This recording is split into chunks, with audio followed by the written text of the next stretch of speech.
안녕하세요. 3일회계법인 박상은입니다.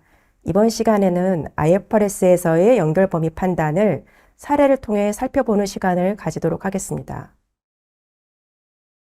먼저 기준서에서 설명하는 지배력의 세 요소의 개념을 설명드리고 이 중 힘의 판단에 대해서 사례를 가지고 세부 설명을 드린 후에 마지막 요소인 힘과 이익의 연관에 대해서 간단 사례를 통해서 어떤 개념인지를 간단히 설명드리고 마치는 순으로 진행하겠습니다.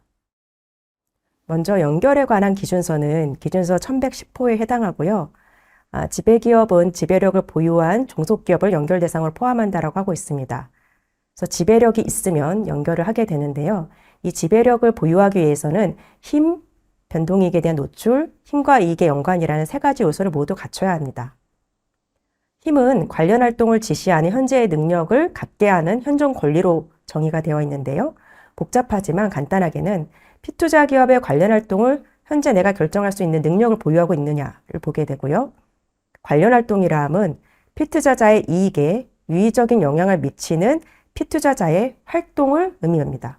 그래서 힘을 가지고 위해서 피투자자의 모든 의사결정 사항을 내가 다 결정할 수 있어야 한다는 것이 아니고 관련 활동을 결정할 수 있어야 하고 통상적으로 관련 활동은 피투자자의 통상적인 사업을 수행할 때에 예상되는 그런 영업활동과 재무활동 등을 결정할 수 있는 그런 것들을 결정할 수 있는 능력을 가지고 있을 때 힘을 보유하고 있다고 설명을 합니다.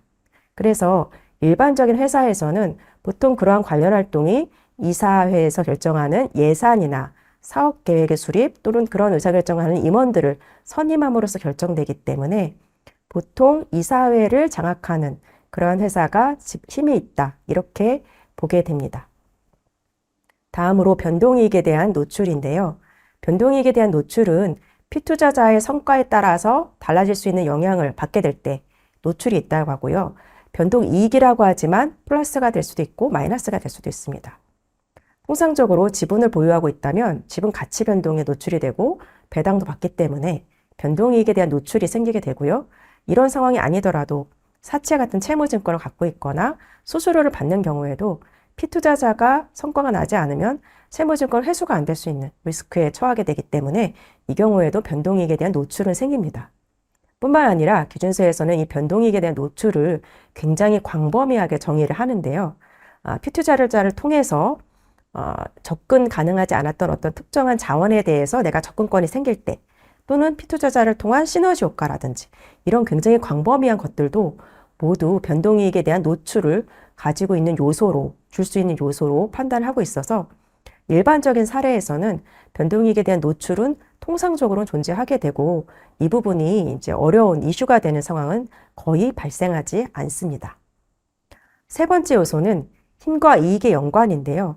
회사가 관련 활동을 결정할 수 있어서 힘을 보유하고 있고 변동이익에도 노출되어 있다 하더라도 본인의 힘을 사용해서 가지고 있는 변동이익의 수준을 유의적으로 변동시킬 수 있을 때 그럴 때 이 힘과 이익의 연관이 성립된다고 합니다.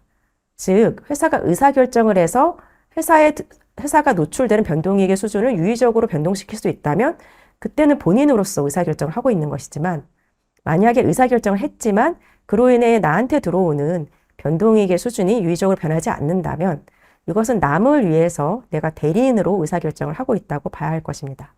그래서 이렇게 대리인으로 의사결정을 할 때 힘과 이익의 연관이 성립하지 않을 때에는 이 세 번째 요소를 충족시키지 못하기 때문에 지배력을 보유하지 않는다고 보게 되고요. 그래서 이 세 번째 이슈를 본인 대리인의 판단 이슈라고 얘기하기도 합니다. 앞으로는 힘의 판단에 대해서 좀 더 자세히 살펴보겠는데요. 앞에서 말씀드린 힘, 즉 관련 활동을 결정할 수 있는 능력을 부여하는 권리는 의결권이나 아니면 관련 활동을 결정할 수 있는 당사자들을 선임할 수 있는 권리나 기타 계약상 약정 등 다양한 수단을 통해서 발생할 수 있습니다. 그런데 이렇게 권리를 판단할 때에는 계약에 써 있다고 해서 모두 다 고려 대상이 되는 것은 아니고요. 이 권리가 실질적일 때 고려하게 될 것입니다.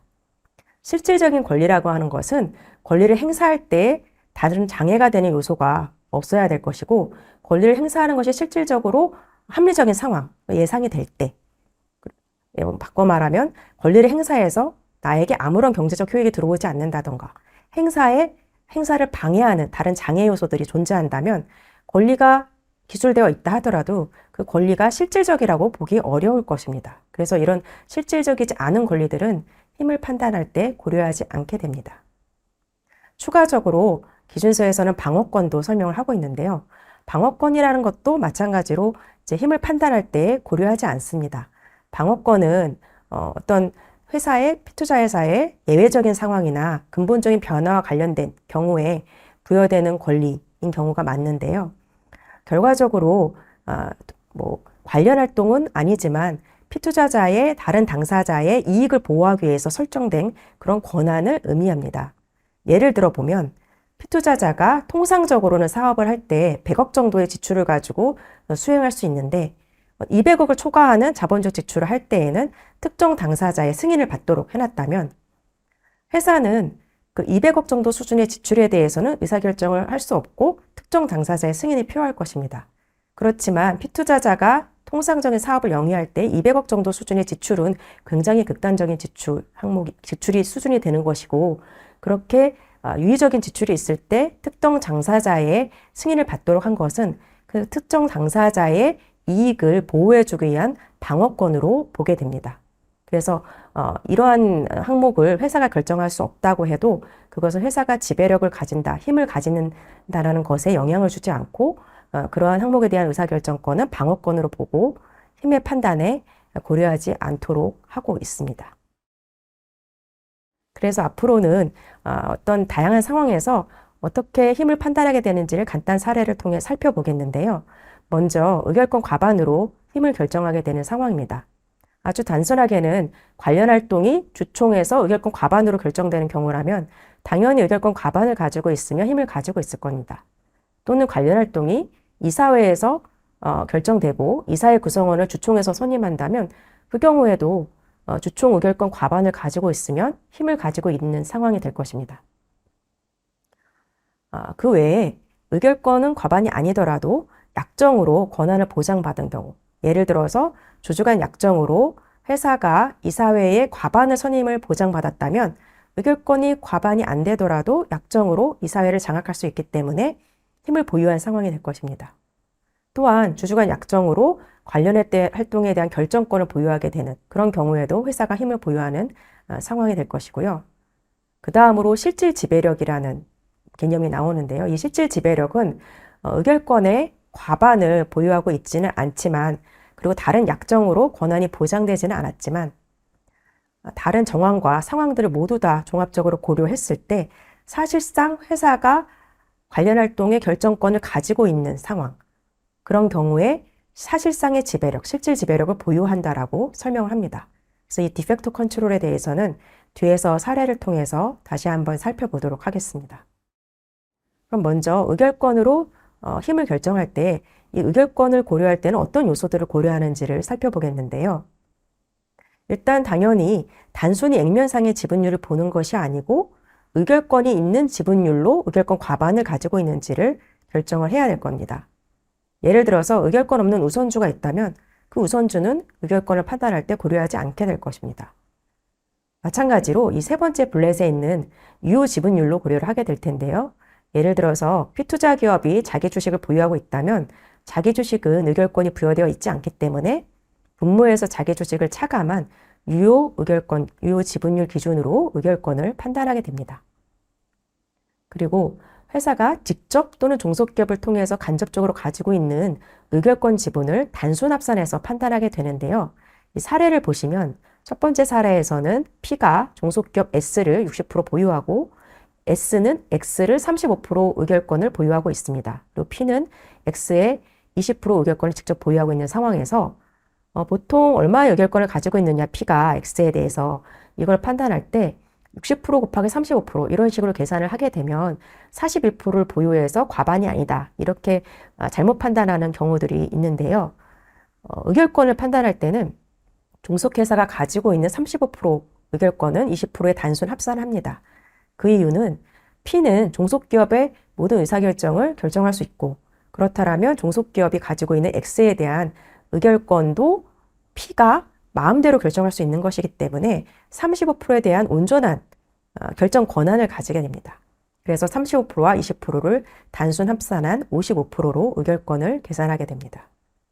두 번째 사례에서는 P가 관계기업 A의 지분을 40%, 그리고 A는 X의 지분을 80%, P는 X의 지분을 20% 가지고 있을 때 이때도 40% 곱하기 80% 이런 식으로 계산을 하면 52%라는 높은 지분율이 나오는데요. 이렇게 계산하는 것이 아니고 A는 P의 관계기업이기 때문에 A가 가지고 있는 X에 대한 의결권 80%는 P가 단독으로 결정할 수가 없습니다. 그래서 힘이라는 것은 단독으로 결정할 수 있는 능력이니까 80%는 P가 보유한 의결권으로 고려를 전혀 할 수 없게 되고 20%만 고려해야 됩니다. 그래서 이 상황에서는 P는 X를 지배하지 못할 가능성이 높게 될 것입니다. 다음으로 약정으로 힘을 어떻게 판단하는지를 사례를 통해 살펴보겠습니다. B사는 A사의 의결권 지분 60%, C사는 40%, 그리고 약정으로 A사 2사 외에 이사의 구성원은 B사가 3명, C사가 2명을 구성할 수 있습니다. 외관상만 보면 B사가 A사의 의결권을 과반, 그리고 이사의 구성원도 과반을 선임하기 때문에 지배력이 있는 것처럼 보일 수 있지만 정관이나 다른 약정 등에서 만약 A사회, 이사회에서 관련 활동이 결정되고 그 관련 활동들은 만장일치로 결정된다고 했다면 B사는 3명만 선임함으로 A사의 관련 활동을 결정할 수 없어서 지배력을 보유하지 않는다고 판단해야 될 것입니다. 그 다음 사례는 A사에 대해서 B사가 55%, 그리고 C라는 개인 대표이사, A사의 대표이사인데요. 그리고 주주이기도 하죠. 30%를 보유한 30%를 가지고 있고 기타 주주가 15%를 보유하고 있는 상황이고 B사와 C의 약정으로 A의 이사회는 각각 3명, 2명 이렇게 선임하기로 했다면 이 경우에는 어떻게 되는지를 살펴보겠습니다. 약정으로 B사는 C가 중대한 의무를 위반하지 않는 한 A사의 대표이사에서 해임할 수 없다. 이렇게 되어 있고요. 그리고 B는 약정으로 C 대표이사에게 A의 경영권에 대한 포괄적인 권한을 부여했다라고 하고 있고 경영권에는 A사의 임직원 채용 같은 인사와 관련된 의사결정뿐만 아니라 회사의 영업 관련 계약의 체결이나 투자와 처분에 관련된 사항, 그리고 예상 관련된 포괄적인 권한들이 다 포함되어 있다라고 한다면 그렇다면 이러한 사항들이 결과적으로 A사의 관련 활동에 해당할 것이고 이 관련 활동은 대표이사 C사가 약정으로 결정할 수 있도록 보장받고 있기 때문에 이 경우에는 B사가 과반의 의결권과 과반의 이사의 선임권을 갖고 있다 하더라도 A를 지배하지 못할 가능성이 높습니다. 물론 이렇게 결정할 때에는 이렇게 보장된 C라는 대표이사가 보장받은 그 약정이 법적으로 위배되지 않고 유효하면서 그리고 실질적이고 구속력 있는 그런 약정인지를 살펴보셔야 됩니다. 그래서 이 계약이 구속력이 있고 위법함이 없어서 실질적으로 유효한 약정이라면 결과적으로 B사는 A사에 대해서 지배력을 보유하지 않는다는 판단이 적절합니다. 다음으로 최근에 많은 이슈가 되었던 잠재적 의결권에 대해서 살펴보겠습니다. 잠재적 의결권은 현재는 의결권을 보유하고 있지 않지만 행사를 하면 나한테 의결권을 줄 수 있는 잠재적인 권리입니다. 그래서 통상적인 예로는 지분을 언더라잉 에셋으로 하는 콜옵션, 선도 같은 것들이 있고요. 권리를 행사하게 되면 지분이 들어오면서 의결권을 보유하게 되는 상황입니다. 현재는 의결권을 보유하고 있지 않지만 기준서에서는 실질적인 권리라면 이 잠재적 의결권을 현재 지배력 판단에 고려하도록 하고 있는데요. 언제 실질적인 권리로 봐야 되느냐에 대해서는 의사결정이 필요한 시점에 이 잠재 의결권을 행사할 수 있느냐. 보통의 회사에서는 매일매일 의사결정들이 발생하고 있기 때문에 현재에 행사할 수 있느냐. 현재 콜옵션 행사에서 지분 사올 수 있느냐. 행사 안 했지만 그런 것들이 있어야 실질적인 권리로 보게 되어 있고요. 뿐만 아니라 행사에 다른 장애가 존재하지 않아야 됩니다. 앞에서 실질적인 권리만 고려해야 한다고 했을 때 잠시 설명드린 것처럼 옵션의 행사 가격이 지나치게 높게 설정되어 있어서 깊은 외가격 상태에 있고 앞으로도 해소될 걸로 예상되지 않는다면 그래서 합리적인 판단 하에서는 누구도 이 옵션을 행사할 걸로 생각하지 않는다면 현재 행사 가능하더라도 그런 옵션은 행사가 예상되지 않으니 실질적인 권리로 보지 않는 것이 적절할 것입니다. 뿐만 아니라 내가 그걸 행사했을 때 어떤 권리가 박탈되거나 또는 행사의 법적인 기타 제도상 장애가 있다면 그러한 옵션도 부여되어 있더라도 실질적인 권리가 아니기 때문에 현재 고려할 것은 아닐 것입니다. 다만 그렇지 않다면 그 경우에는 실질적인 권리로서 현재 지배력 판단에 고려하게 되는데요. 사례를 통해 살펴보면 A사의 의결권은 X사가 40%, Y사가 60%를 보유하고 있고 X는 Y가 보유한 지분 중 30%를 현재부터 공정가치로 매입할 수 있는 콜옵션을 가지고 있다고 했을 때 그때 만약에 관련 활동이 이제 이 과반 의결권으로 결정되는 경우라면 누가 A사를 지배하느냐의 이슈인데요. 이때 콜옵션이 현재 행사 가능하고 행사 금액은 공정가치이기 때문에 행사에 실질적인 장애가 존재하지 않는 것으로 보입니다. 그래서 이 경우에는 현재 X는 40%의 지분만 보유하고 있지만 현재 행사 가능한 실질적인 콜옵션 30%가 추가 있기 때문에 결과적으로 의결권 70%를 고려해야 되고 이렇게 됐을 때에는 X가 A를 지배한다라는 결론에 도달할 가능성이 굉장히 높습니다. 두 번째 사례는 동일한데 다만 그 A의 관련 활동은 A의 이사회에서 결정되고 X와 Y는 약정으로 이사회 구성원을 반씩을 선임할 수 있습니다. 각각 반을 선임하다 보니까 과반으로 관련 활동이 결정되는데 그 의사결정이 교착 상태에 이르렀을 때, 즉 데드락 상태에서는 약정으로 X사가 Y사의 지분 전체를 공정가치에 매입할 수 있는 옵션을 부여받고 있습니다. 이 경우에는 이 옵션이 현재 행사 가능하다.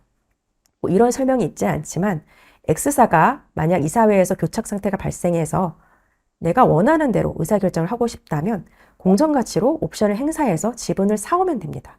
그러면 이사회를 장악해서 혼자 관련 활동 결정할 수 있는 상태가 현재부터도 가능합니다. 교착 상태에 도달할 때마다. 그렇기 때문에 이 경우에 이 콜옵션은 행사 금액도 공정가치이고 다른 장애가 없다면 실질적인 권리로 판단이 되어야 할 것이고 그렇다면 X사가 지금부터 A를 지배할 가능성이 매우 높다고 보는 것이 합리적인 상황이 됩니다. 다음으로 실질 지배력에 대해서 설명드리겠습니다. 기준서에서는 실질 지배력을 의결권의 과반수 미만을 보유한 투자자가 일방적으로 관련 활동을 지시할 수 있는 실질적인 능력을 보유할 때 가지는 것으로 설명을 하고 있습니다. 즉, 의결권은 과반이 안 되지만 그렇지만 다른 정황과 상황을 모두 다 봤을 때 사실상 지배력을 보유한 상황이에요. 그래서 다른 회사들의 또 공시 사례들을 살펴보면 이 회사 같은 경우는 XXX 회사의 의결권 지분 45%를 가지고 있지만 종속기업으로 공시를 했습니다. 회사가 의결권 과반을 가지고 있지 않지만 종속기업으로 판단한 경우에는 기준서에서 그 사유를 주석으로 공시하도록 하고 있습니다. 그래서 그 아래에 공시된 내용을 보면은 연결실체가 다른 의결권 보유자보다 유의적으로 많은 의결권을 보유하고 있으며 다른 주주들이 널리 분산되어 있는 등의 이유로 지배력을 보유하고 있다고 설명하고 있고요. 즉 실질 지배력을 보유하고 있다는 설명입니다. 그 다음 사례를 보면 YYY사에 대해서 회사가 30.33%의 의결권을 가지고 있지만 종속기업으로 판단했고 주기를 보면은 나머지 주주의 지분이 매우 낮고 넓게 분산되어 있으며 과거 주주총회에서의 의결권 양상을 고려했을 때 지배력을 보유한 것으로 판단된다라고 설명을 하고 있습니다. 즉 상대적으로 이 회사는 의결권이 30%로 매우 낮지만 다른 주주가 굉장히 분산되어 있고 주총에 거의 오지 않았기 때문에 30%로 항상 주총을 장악할 수 있었다라는 설명을 하고 있는 것입니다. 이 사례를 보면 XXX사는 상장사인데 회사는 이 회사에 대해 40% 의결권을 갖고 있어요. 그렇지만 상장사에 대해서 상당히 높은 지분이긴 하지만 관계기업으로 보고 있습니다. 그래서 앞단에 공시하는 대조되죠. 이 사례에서는 40%를 가지고 있지만 다른 주주의 분산도나 과거 주총 양상을 분석해 봤을 때 내가 항상 의결권을 장악할 수 있다, 과반을. 이런 확신이 없었기 때문에 그런 충분한 증거가 없었기 때문에 아마도 관계기업으로 판단했을 것입니다. 그래서 보시는 것처럼 실질 지배력을 볼 때에는 단순히 공시되는 의결권, 비율로는 다 비슷하거나 또는 심지어는 더 낮은 상황에서도 어떤 상황에서는 종속회사를 보고 있고 어떤 회사에서는 관계기업을 보고 있기 때문에 굉장히 종합적인 다른 지표들을 보고 판단하는 것이 요구되고 많은 경우에 굉장히 주관적인 요소들이 많이 개입될 수 있습니다. 그럼 기준서에서는 실질 지배력을 볼 때 무엇을 고려하고 있는지를 살펴보면 나의 투자자의 의결권 보유 정도가 높을수록 그리고 다른 의결권 보유자와 나의 지분율의 차이가 클수록 당연히 내가 지배력을 보유할 가능성이 높을 거다라고 설명을 하고 있고요. 다른 투자자의 분산도가 클수록, 즉 개미 투자자가 많을수록 투자자가 실질 지배력을 보유할 가능성이 높을 것이라고 설명을 하고 있고요. 그 밖에도 잠재적 의결권이나 그 밖에 다른 약정 사항들을 고려하도록 하고 있습니다. 그런데 이러한 요소들을 모두 보았는데도 지배력을 보유하는지 충분한 증거가 존재하지 않는다면 추가 사실과 상황들을 가지고 더 판단을 하도록 하고 있는데요. 그 사실관계에는 과거 주총 패턴들이 포함됩니다. 그래서 과거 주총에서 얼마나 주주들이 참석을 했느냐. 그래서 그 주주들의 참석 패턴을 분석했을 때 내가 앞으로도 항상 과반의 주총 의결권을 장악할 수 있을 것으로 보이느냐. 이런 것들을 보게 하고 있습니다. 그래서 이 실질 지배력의 사례를 2020년 기준원 질의회신 사례로 살펴보겠는데요. A사는 상장사이고 B사가 현재는 44%의 지분율을 보유하고 있습니다. 그리고 C회장은 B사의 지배주주이자 이 그룹사의 회장이 되겠는데요. 이 C회장과 다른 40명의 주주가 합해서 A사의 지분 45%를 가지고 있고 기타 소액주주들이 10%를 보유하고 있습니다. 그리고 이 A사의 이사회의 이사회 구성을 살펴보면 과거 B사의 전현직 임직원들로 이사회가 구성되어 있는 상황입니다. 이 상황만 살펴보면 회사는 44%, 40명이 합하면 45%. 그래서 이것만으로는 굉장히 지배를 가지고 있는지 이제 명확하지 않다고 판단돼서 추가적인 사실관계인 주총 참석률까지 보게 된 상황이고요. 주총 참석률을 보니까 과거 X1년, 2년, 3년에 70%에서 77%까지 참석을 했고요.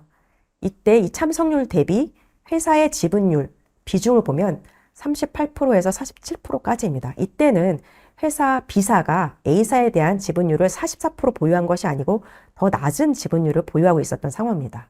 그래서 주총 대비 과반을 장악하지 못했고 그렇기 때문에 지배력이 없다라고 판단을 했었습니다.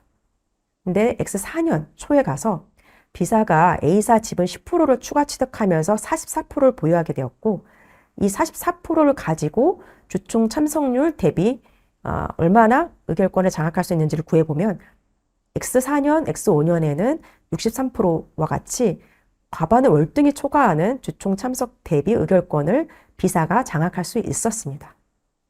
그럼 이때 B사가 A사에 대한 실질 지배력을 가지고 있느냐라는 이슈가 생기는 것이고요. 일단 지배력을 판단하기 위해서 A사의 관련 활동이 무엇이고 어디서 결정되는지를 봐야 할 텐데요. A사의 관련 활동은 이사회에서 과반으로 결정된다라고 하고 있고 그렇다면 이사회 과반은 어디서 선임하는지를 봐야 할 텐데 주총에서 선임하기 때문에 주총에서 내가 과반을 장악하는지를 보게 될 겁니다. 현재 과반은 아니지만 실질 지배력이 있는지를 보게 되는 것이고 이 상황에서 주총 참석률 대비 내가 63% 정도를 차지하니까 굉장히 월등히 높아. 그래서 실질 지배력이 있어. 이렇게 판단할 수도 있겠지만 일부는 C회장 및 40명이 참석하면 회사의 지분율을 초과하는 45%를 차지하게 됩니다. 그래서 이 사람들이 과거에 항상 오지 않았을 수는 있지만 이 40명이 참석하는 것은 사실상 불가능하거나 어렵지 않다라고 판단된다면 그렇다면 B사가 항상 A사의 주총을 장악할 수 있는 능력이 있느냐에는 의문이 있을 수 있는 겁니다. 그래서 일부는 B사가 A사를 지배한다고 판단하지만 또는 일부는 이 분산도가 굉장히 넓지 않아서 B사가 A사를 지배하지 않는 것 아니냐 이런 의문도 갖게 되었습니다. 그래서 질의회신을 하게 된 것인데요. 이렇게 모호한 상황에서 기준서에서는 이런 주총 패턴이나 이런 사실관계들을 보고 모호할 경우에 문단 B18에서 B20에 있는 항목들로 추가 판단을 하도록 하고 있는데 그 항목들에 A사의 이사회 구성원들이 누구로 구성되어 있느냐 등이 포함되어 있습니다. 그래서 이 사실관계를 보면은 A사의 이사회의 구성원이 B사의 전형직 임직원들로 구성되어 있었기 때문에 사실상 이사회도 B사로 구성되어 있구나 이런 판단들이 추가돼서 이 상황에서는 회신에서 B가 A를 지배하고 있을 가능성이 사실상 높다. 물론 모두 다 사실관계를 판단할 사항이지만 지배할 가능성이 높은 쪽으로 회신이 나게 되었고요. 그렇지만 이제 이런 판단에는 굉장히 많은 주관적인 요소들과 판단이 필요하기 때문에 충분한 검토가 필요하고 검토에 고려되었던 요소들을 공시하는 것이 중요할 것이라고 생각이 듭니다. 그리고 이 실질 지배력 지리외신 사례에서 또 한 가지 눈여겨볼 점은 보통 이 C 회장은 B사의 지배주주이기 때문에 C 회장의 A사에 대한 지분율과 B사를 합하면 과반이 되고 C 회장과 B 회사는 A사에 대해서 다른 의사결정을 할 상황은 사실 존재하지 않을 겁니다. 그래서 많은 사람들이 당연히 그렇더라면 C와 B는 한 몸이니까 B가 A의 지배력이 있는 거 아니야? 이렇게 생각하기도 했습니다. 그렇지만 여기서 시사하는 것처럼 C 회장은 B사의 윗단에 있는, 즉 B사의 지배력을 가지고 있는 사람이기 때문에 B사가 C 회장의 의사결정을 좌지우지할 수는 없습니다. 그래서 이 C 회장이 가지고 있는 A에 대한 의결권을 단순히 B사의 것으로 합산한, 즉 C사를, C 회장을 B사의 사실상 대리인으로 판단하고 고려하지는 않았습니다. 그래서 C 회장과 다른 주주 40명과 B사는 각각의 의사결정 실체로 이 사례에서 검토를 한 것이었고요.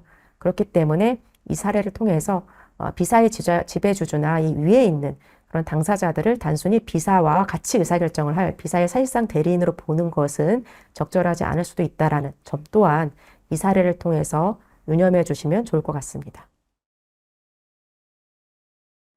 마지막으로 힘과 이익의 연관에 대해서 설명드리겠는데요. 즉 본인 대리인의 이슈입니다.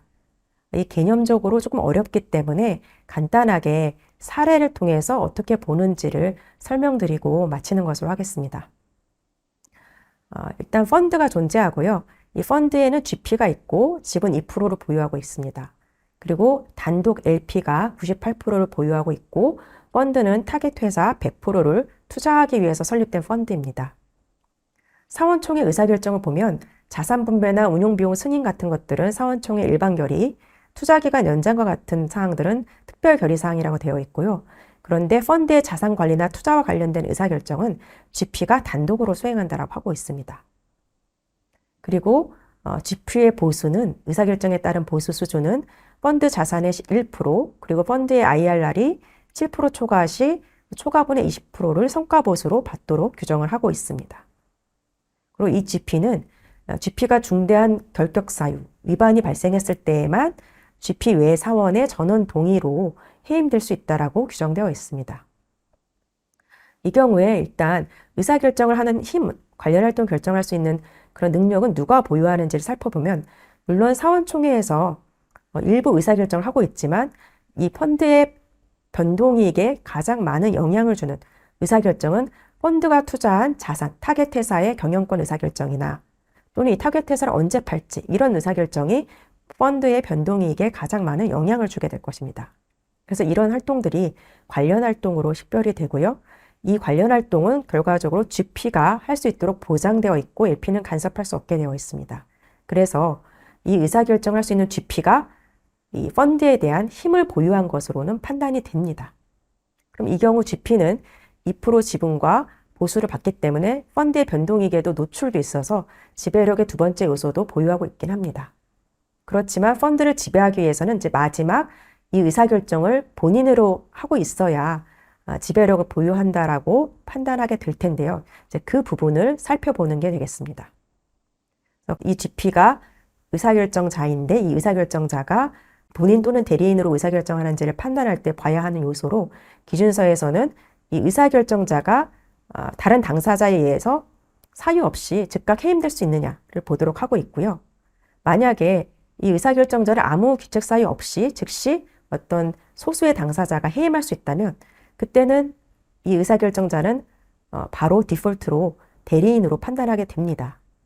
그런데 이 상황에서는 GP가 위반이 있을 때만 해임되기 때문에 즉각적으로 대리인으로 보이는 상황은 아닙니다. 두 번째, 보상을 보게 되어 있는데요.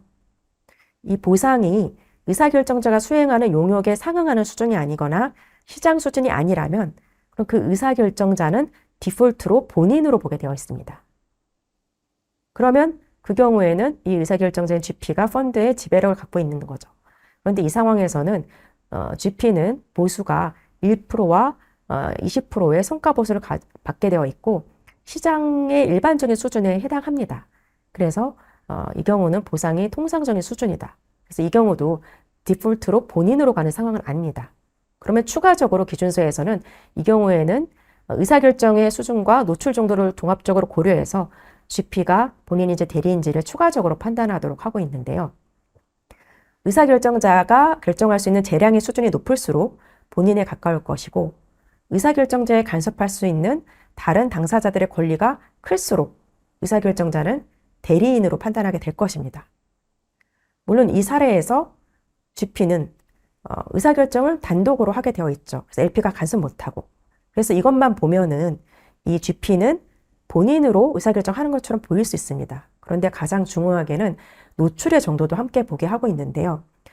이 의사결정의 결과, 의사결정자가 받는 노출의 정도가 유의할 때, 중요한 경우에 그때의 최종 종합적으로 고려해서 의사결정자가 본인이라고 판단하게 되는데, 이 경우를 보면 지분은 2%, 그리고 성과보수와 시장 수준에 상응하는 보수를 받게 되어 있기 때문에 이 정도 수준의 노출은 본인으로 볼 정도로 충분하지 않다라고 기준서의 사례에서 설명을 하고 있습니다. 그래서 이 상황에서는 노출의 수준이 유의하지 않아서, 즉 GP는 의사결정을 하지만 의사결정의 결과 펀드의 변동이익이 나한테 미치는 효과가 크지 않기 때문에 결과적으로 대리인으로 판단하게 되는 상황입니다. 그럼 이 GP가 대리인인 경우에는 펀드의 지배력을 보유하지 않는 상황이 되겠죠. 그렇다면 펀드는 누가 연결해야 되는지를 추가적으로 판단해 봐야 할 텐데요.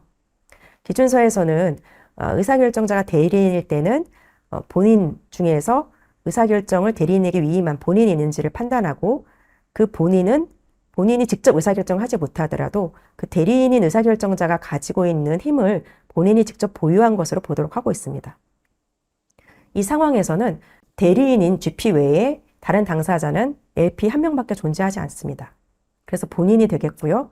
대리인이 있으면서 본인이 없을 수는 없기 때문에 대리인 한 명, 본인 한 명인 상황에서는 당연히 이 LP 98% 보유자가 GP의 힘을 본인이 갖고 있는, 본인이 위임한 대리인의 힘이기 때문에 본인이 갖고 있는 것으로 봐야 될 것이고, 그렇게 되면 이 LP는 힘도 보유하고 있고 변동이익 노출도 있으면서 힘과 이익의 연관도 존재하기 때문에 펀드에 대한 지배력을 가지고 있는 상황으로 봐야 될 것입니다. 만약에 이런 LP들이 여럿이 있다면 그때는 사실 기준서에서 누구를 이 대리인에게 힘을 위임한 본인으로 봐야 될지를 정확하게 판단할 규정을 제시하고 있지 않고 모든 것을 고려해서 종합적으로 판단을 하도록 하고 있습니다. 그래서 굉장히 판단이 어려워지는데요. 그런 경우에 어떤 경우에는 아무도 펀드를 연결하지 않게 되는 그런 상황도 발생할 수는 있을 것입니다. 그래서 이 본인 대리인 이슈는 굉장히 복잡하고 어렵지만 기준서에서 많은 설명을 하지 않기 때문에 판단이 어려운, 실무적으로 굉장히 어려운 그런 이슈가 됩니다. 이렇게 해서 힘의 판단에 대해서 간단하게 살펴보았고요. 설명드린 것처럼 굉장히 많은 판단 사항들이 존재를 하는데요.